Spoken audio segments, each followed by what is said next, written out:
V3 news channel ప్రేక్షకులకి నమస్కారం. తెలుగు చలనచిత్ర పరిశ్రమలో ఎన్టీఆర్, ఏఎన్ఆర్ తొలితరం స్టార్ అయితే వాళ్ళిద్దరి తర్వాత తరంలో వచ్చిన హీరోలలో స్టార్ స్టేటస్ సొంతం చేసుకున్న కథానాయకులలో కృష్ణంరాజు ఒకరు. వెండి తెరపై మాత్రమే కాదు, నిజ జీవితంలోనూ కృష్ణంరాజు రెబల్ స్టార్. నటుడిగా ఎప్పుడూ ఆయన రారాజు. కృష్ణమరాజు జనవరి 20, 1940న పశ్చిమ గోదావరి జిల్లా మొగుల్తూరులో జన్మించారు. ఆయనది విజయనగర సామ్రాజ్య వారసుల కుటుంబం. ఆయన అసలు పేరు శ్రీ ఉప్పలపాటి చిన వెంకట కృష్ణంరాజు. సినిమాల్లోకి వచ్చినప్పుడు ఇంటి పేరులో శ్రీ, తల్లిదండ్రులు పెట్టిన పేరులో చిన వెంకట పదాలను ఆయన తీసేశారు. ఉప్పలపాటి కృష్ణంరాజుగా ప్రేక్షకుల ముందు వచ్చారు. కథానాయకుడిగా, ప్రతి కథానాయకుడిగా, నటుడిగా తెలుగు ప్రేక్షకుల గుండెల్లో చెరగని ముద్ర వేశారు. కాలేజీ రోజుల్లో కృష్ణంరాజు అక్కినేని నాగేశ్వరరావు అభిమాని. సువర్ణ సుందరిని సుమారు 30 సార్లు చూశానని ఆయన ఒకసారి చెప్పారు. బీకాం చదువుతూ ఆంధ్రరత్న పత్రికలో కృష్ణంరాజు జర్నలిస్టుగా చేశారు. ఆ సమయంలో అక్క చెల్లెలు తీసిన పద్మనాభరావు సినిమాలో నటిస్తారా అని అడగటం, అందుకు స్నేహితులు సైతం ప్రోత్సహించడంతో మద్రాస్ చేరుకున్నారు. ఆ సినిమా ప్రారంభం కాలేదు. మద్రాస్ నగరంలో ఉండి అవకాశాల కోసం ప్రయత్నించారు. మద్రాస్ నగరంలో కృష్ణంరాజుకు ప్రత్యేగాత్మ పరిచయమయ్యారు. ఆయనే చిలకా గోరింకతో కృష్ణంరాజును హీరోగా పరిచయం చేశారు. 1966లో విడుదలైన ఆ సినిమా ఫ్లాప్ అయింది.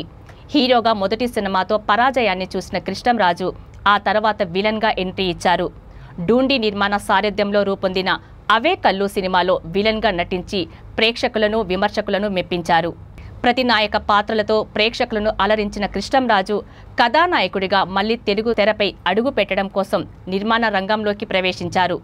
సొంత నిర్మాణ సంస్థ గోపీకృష్ణ మూవీస్ను స్థాపించి సినిమాలు చేయడం స్టార్ట్ చేశారు. నిర్మాతగా కృష్ణంరాజు తొలి సినిమా కృష్ణవేణి. గోపీకృష్ణ మూవీస్ సంస్థ స్థాపించి ఆయన నిర్మించిన మొదటి చిత్రం అది. నటుడిగా ఆయనకు మంచి పేరు తీసుకువచ్చింది. అయితే ఆ సినిమా విజయం ఇచ్చిన ఉత్సాహంలో ఆ తర్వాత భక్త కన్నప్ప చేశారు. ఆ తర్వాత కృష్ణంరాజు వెనక్కి తిరిగి చూసుకోవాల్సిన అవసరమూ రాలేదు. భక్త కన్నప్ప తర్వాత కృష్ణంరాజు అనేక సినిమాలు చేశారు. అమరదీపం సినిమా ఆయనకు నంది అవార్డు అందించింది. బొబ్బిలి బ్రహ్మన్న, తాండ్ర పాపారాయుడు, విశ్వనాథ నాయకుడు, పులిబిడ్డ, రంగూన్ రౌడీ, త్రిశూలం, బెబ్బులి, పులి బెబ్బులి, పలనాటి బ్రహ్మనాయుడు, విశ్వనాథ నాయకుడు, ఉగ్ర నరసింహం, ధర్మాత్ముడు, ధర్మతేజ వంటి సినిమాలు ఆయనకు మంచి గుర్తింపు తెచ్చాయి. కథానాయకుడిగా సూపర్ హిట్ కెరీర్ తర్వాత మా నాన్నకు పెళ్లి సినిమాతో సెకండ్ ఇన్నింగ్స్ మొదలుపెట్టి రాధాశ్యామ్ సినిమాలో పరమహంస పాత్రలో కృష్ణంరాజు ఆయన నట వారసుడు ప్రభాస్తో చివరిగా నటించారు. దాదాపు 200 సినిమాల్లో నటించిన ఆయన తెలుగు ప్రేక్షకుల గుండెల్లో నటుడిగా చిరస్థాయిగా నిలిచే ఉంటారు. ఎన్నో వైవిధ్యకర పాత్రల్లో మెప్పించిన రెబల్ స్టార్ రాజకీయాల్లోనూ తనదైన ముద్ర వేశారు.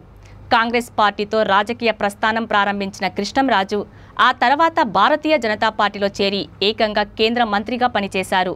కాంగ్రెస్, బీజేపీతో పాటు చిరంజీవి స్థాపించిన ప్రజారాజ్యం పార్టీలో కూడా ఆయన చేరారు.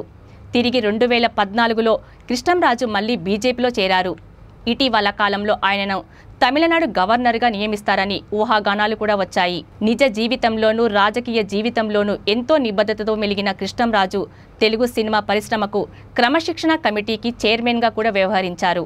రెబల్ స్టార్ కృష్ణంరాజు అకాల మరణంతో టాలీవుడ్లో విషాద ఛాయలు అలుముకున్నాయి. 83 సంవత్సరాల వయసులో కాలం చేసిన కృష్ణంరాజు కొన్నాళ్లుగా అనారోగ్య సమస్యలతో బాధపడుతున్నారు. పోస్ట్ కోవిడ్ సమస్యతో కృష్ణంరాజు తొలుత ఆసుపత్రిలో చేరారు. ఇప్పటికే 2 సార్లు పోస్ట్ కోవిడ్ సమస్యతో బాధపడ్డ ఆయన గుండెపోటు రావడంతో గచ్చిబౌలి ఏఐజీ హాస్పిటల్లో చికిత్స పొందుతూ ఆదివారం తెల్లవారుజామున తుది శ్వాస విడిచారు. కృష్ణంరాజుకు భార్య శ్యామలాదేవి, 3 కుమార్తెలు ఉన్నారు.